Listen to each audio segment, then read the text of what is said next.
And I never actually ate one of those. I'm telling you, man, once you Junk pop... drops. I know. Welcome to Engineer versus Designer. The podcast. For product designers, engineers, and anyone who's frequently on 6 a.m. conference calls with China. My name is Josh, mechanical engineer of SolidSmack.com. And my name is Adam, industrial designer of CADJunkie.com. Each week's show is broken into 3 halves. This week we'll be talking about design entrepreneurship and ethical manufacturing. First, we'll serve up the top product design stories from this week's news, courtesy of SolidSmack.com. Followed by design process tips, tricks, and Q&A compliments of CADJunkie.com. And finally, we'll talk with special guest Sugandh Goel about her latest new venture, Gunas Ethical Fashion, at gunasthebrand.com from her studio in New York. Sugandh, we're so glad you could join us today. If you could poof your hair into an afro and carve it into the bust of a celebrity, which celebrity would you choose? Anyway, I think if I had to choose somebody, it would probably be Oprah. Okay, Sugandh, stay put. We'll be hearing more from you as the show goes on. Speaking of crazy hairdos, Josh Mings of SolidSmack.com, spike up our floppy mops with the butch wax of knowledge. What have you got for us this week? All right, this week's SolidSmack update is brought to you in Synchronous Tech 3D by Siemens PLM. Solid Edge is 3D modeling bliss. Stuff those shaggy stockings with a free 45-day trial of Solid Edge and crank that design into the new year. Get it now at solidedge.com. All right, I'm going to read you 5 stories from this week's product design news, one of which is completely made up. Fake! So, your job, EvD listener, is to find the fallacious fictional fantasy and be the first to comment on evd1.tv with the answer. We'll send you a free EvD t-shirt, and let me just tell you, if you are hearing this right now, you are one of 6 people who listen to EvD. 6. So your chances of winning are really darn good. They're really good. So if you want a free shirt, get that comment box up and ready. Set? Here we go. Your clothes and your fresh sense of the fashionable will be printed. Euromold was in full effect the beginning of December. Their Belgian 3D print house Materialize displayed the possibilities you'll have, featuring printed fashion by the likes of Iris van Herpen, a 27-year-old Dutch fashion designer who is making petite print pretty on the catwalk with what might be called dresses and more. Check out the style at irisvanherpen.com. Definitely got some not safe for work stuff there, though. Your cutting board is bamboo, your floors could be bamboo, and your apparel might be next. It's the biggest, most sustainable eco-fashion material, but how eco-friendly is it really? Who knows? But the question is being asked, and if you are in the market for some bamboo socks, be aware, as that organic weave you seek could be mostly made of chemically processed fabric fibers. Say it ain't so. It ain't so. Well, I just had a chance to feast mine eyes on Inventor Fusion from Autodesk and the new features coming out in the tech preview slated for early next year. For those interested in bridging the gap between Alias and Inventor or even AutoCAD and Inventor, you'll have the ability to store and access files on the cloud, create assemblies by simply snapping parts together, and you'll get to do it all on a Mac. That's next year, but you can try it now at Autodesk Labs. You know how to stay stylish this season, but how about your computer, your laptop, your tablet, or your pot of coffee? Now they can be stylish too. May I introduce you, ladies and gentlemen, hatsforhardware.com. It's not your hair that sets you apart, it's your hat. Even more for hardware, which typically has no hair. From beanies to 1920s style flapper hats, you can change that utilitarian look into something with much more charming disposition. That is hatsforhardware.com. Give me one. And if you want to see something completely mind-blowingly mind-blowing, check out the Rogue DZN, roguedesign.com. They've launched their newest precision machine men's bracelet, the Armadillo C6 Dark Horse. And boy, is it manly. Each of the 145 interlocking parts are individually 9-axis machined from over 200 layers of compressed carbon fiber sheet. With the hardware machine from military spec G5 aerospace grade titanium billet block. My goodness. It's available January 2012 at a price rich bracelet-wearing men can afford. So, Sugandh, we have in today's news covered a couple of different stories about eco-fashion and eco-friendly design. Obviously, you are very much a proponent of both of those things. What's going on in that world right now that you think is really important? I basically focus more on the vegan aspect of eco-fashion, Adam, to be honest. So I'm seeing that, a lot of people are looking to seek out opportunities and choices, that are different from your commercial leather goods. So a lot of people are getting aware about, egoism in fashion and realizing that there is some sort of a connection between what affects our climate and the economy and just, everything is just very interconnected. So people are more conscious about. Now, when you talk about people being more aware of this, are you talking about buyers? Are you talking about consumers, or both? Yeah, definitely both. I mean, consumers and buyers, it's pretty much the same thing. Even buyers from big stores and boutiques, they have to really have the knowledge of what their consumers are looking for, and ultimately they're consumers themselves. So yeah, definitely, I'm talking about both.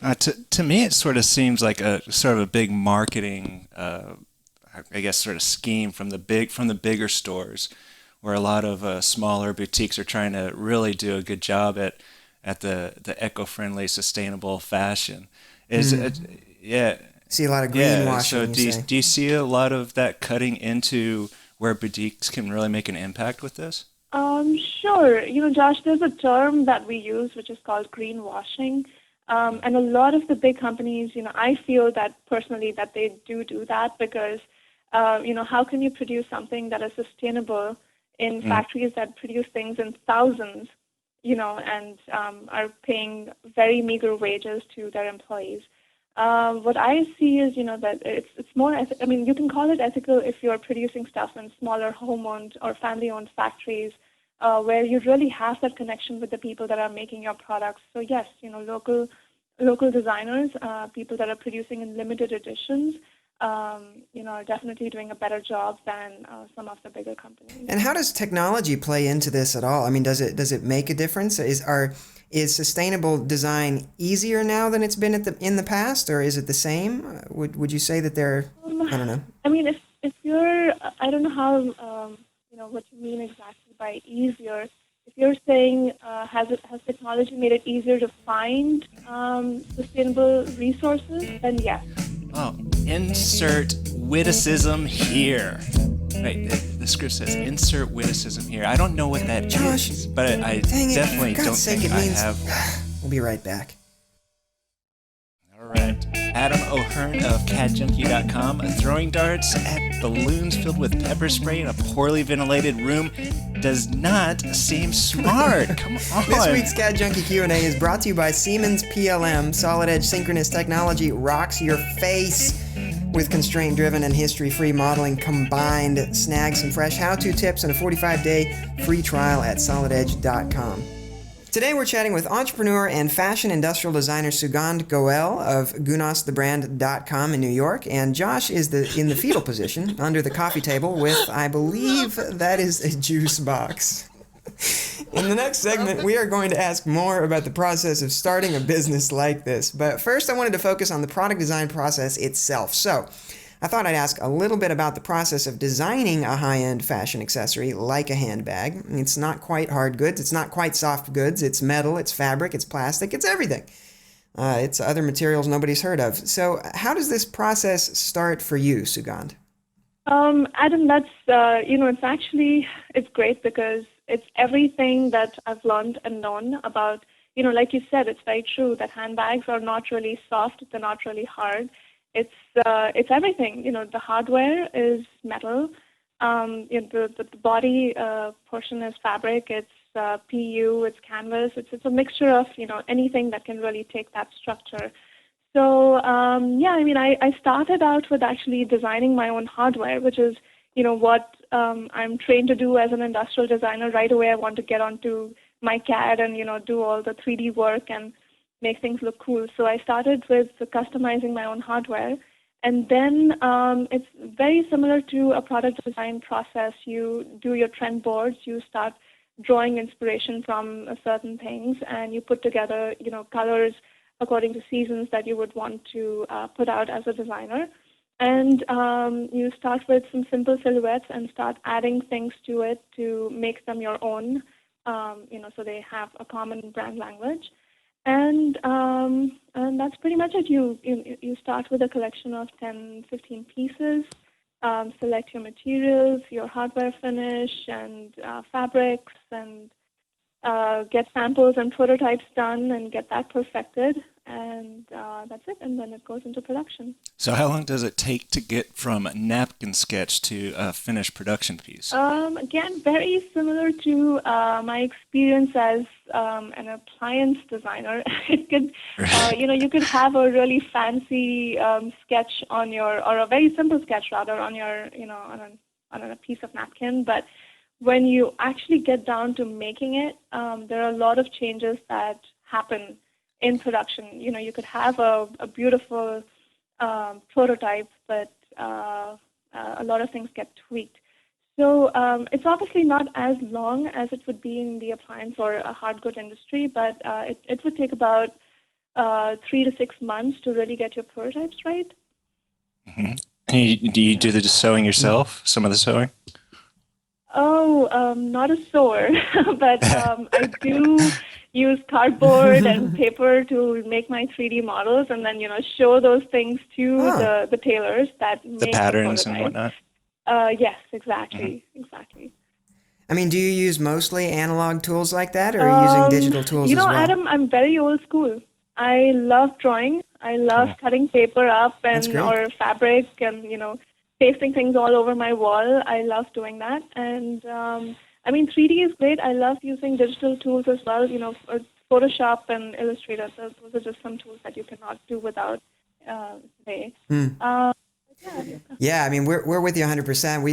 We actually talk a lot on this show about as much as the show can be about digital tools, we talk a lot about analog tools too, because they're definitely just as relevant. Absolutely. Yeah, it's all part of the process. Especially when you're dealing with something like fabrics or faux leathers, it's really how they can stand the structure. So you really have to play around with it in the physical world than just imagining something that would look great in 3D on the computer. So it's very different.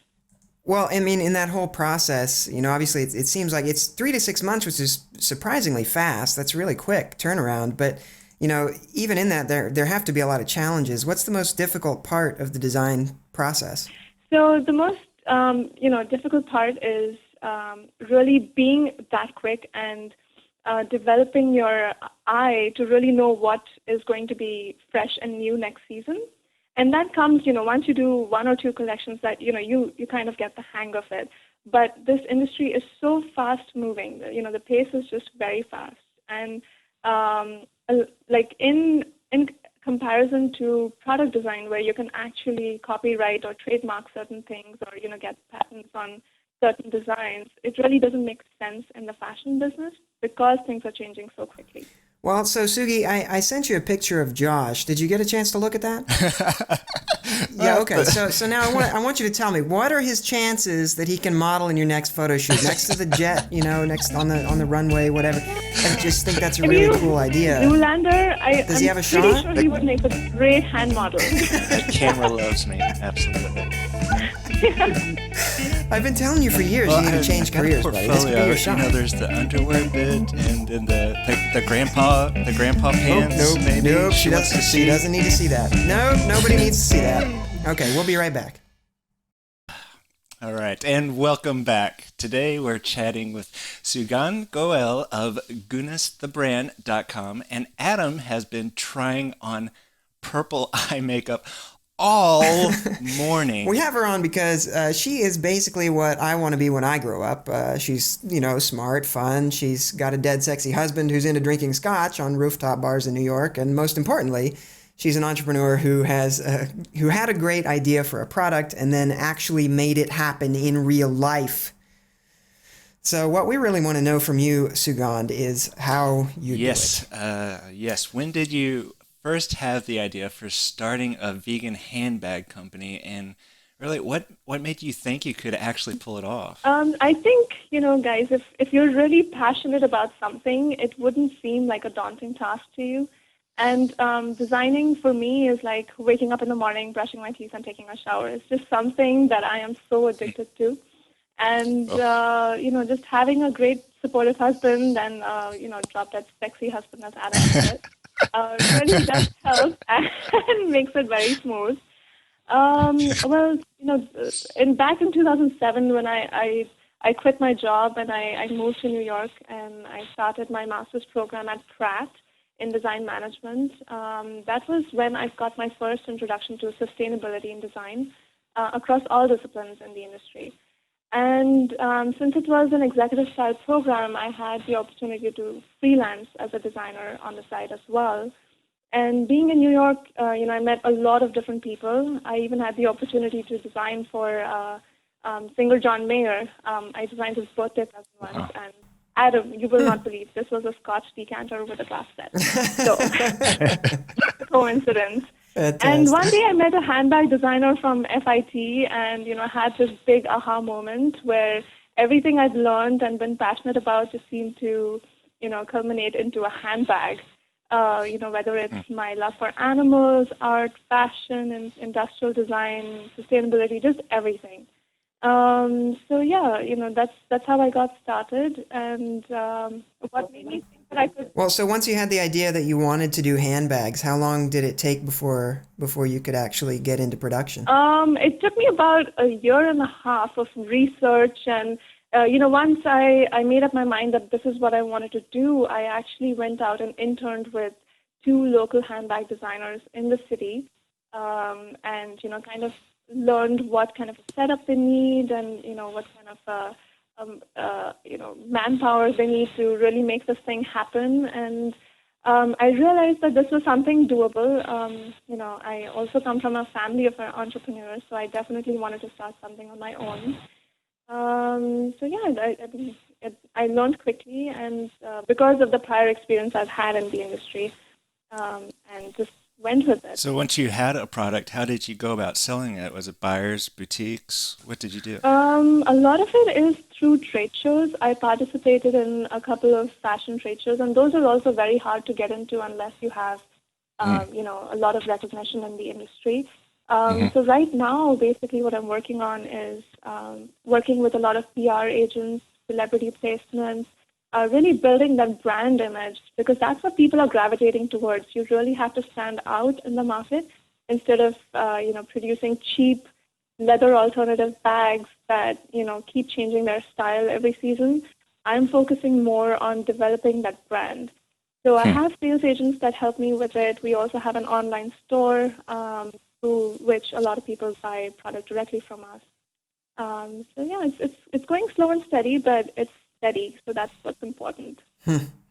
Absolutely. I mean, so one of the biggest issues when it comes to entrepreneurship is the issue of capital, and it's always such a kind of daunting and terrifying thing to start your own business because it does take, you kind of have to step out into the unknown and try something, and it can be expensive. And you're a normal person. We actually went to college together, and somehow you made this happen. What advice might you have for somebody who wanted to start their own company, but they're afraid of the expense, and they're afraid, of all of the bad things that can happen if you kind of go out there like that, put yourself out there? Adam, it's definitely a gamble. And, the one thing we learned in the business program that I was in is you seek out the 3 F's to get your, to get your start, which is friends, family, and fools. So, basically approach everybody and see who, is willing to invest money in your idea or, really believes in your idea. And in my case, I think I was maybe fortunate enough to find something from all 3 of them. I worked with friends. Family definitely supported a lot of it. And I had friends that, being from the design field itself, I had friends that helped me with the graphics or, ideas on design and packaging and basically just how to market myself. So a lot of it was just brainstorming, talking to people. But that's the thing. Once you really believe in something, obviously keep trying. And also, just out of the blue, I had somebody contact me earlier this year who really believed in my idea, and he just, offered to invest in it himself. So this was, just me working on something that I believed in, and then opportunity finds you. So you really have something that. Now, what do you think is the most important the most important part of building a brand as you're doing right now? I think, Josh, it would be realizing the true spirit of your brand and staying true to it. It's very important to define when you're going after developing a brand. You really need to find that true spirit, the true meaning of what you're trying to project or what you're trying to stand for. And I'm not saying that it's easy, and you're not going to do it overnight. You might start with an idea, and then things evolve as you enter the market. You realize, okay, people want different things, or something's working, something's not. So that'll evolve. But once you hit that sweet spot where what's working, then you just keep building upon it.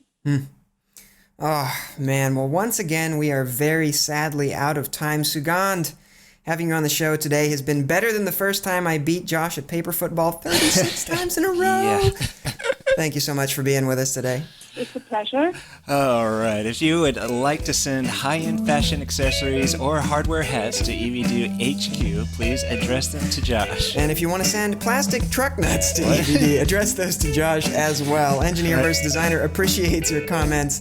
If you listen to the show and wish somebody would drop us in a sack and beat it with pool cues, head over to engineerversusdesigner.com and let us know how you really feel. If you want to see us encapsulated in Jell-O, again, be sure to like us, +1 us, tweet us, or whatever else as social media has been correlated with a jiggly exterior. The show was edited by Simon Martin. Our theme music is by Ross Hartman. We'll see you next week, and remember, without engineers, death by plastic Santas would be a serious public health problem. And without designers, plastic Santas would be a lot more common. It's true, kumquat. Rhubarb.